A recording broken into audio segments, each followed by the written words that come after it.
Before you show it? Okay, so this is the sled itself. Again, first version we did out of MDF. This we did all out of oak, with a couple of exceptions. The plate, these two plates right here. But the lesson learned was you need something to keep your actual router plate from riding up. So it's captured now. The plate itself is captured by these two rails. And again, as I mentioned, we waxed everything. So all this oak has been waxed.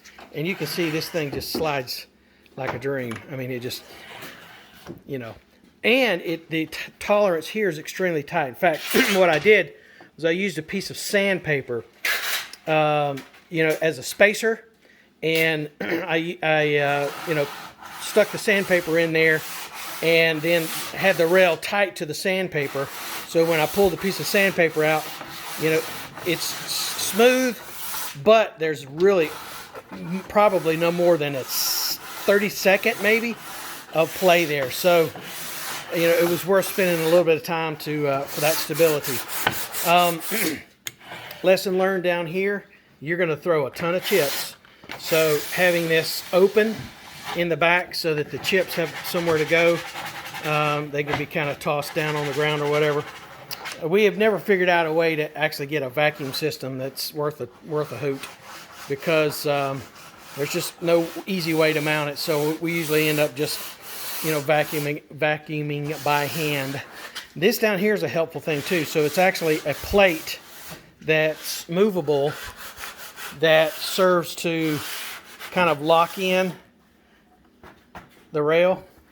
So once you get it tight to the rail, you can tighten it down here. And that way, you can kind of work it one-handed. And so it's captured on both sides. And again, the fact that it's waxed means the sled itself is, just nice and smooth.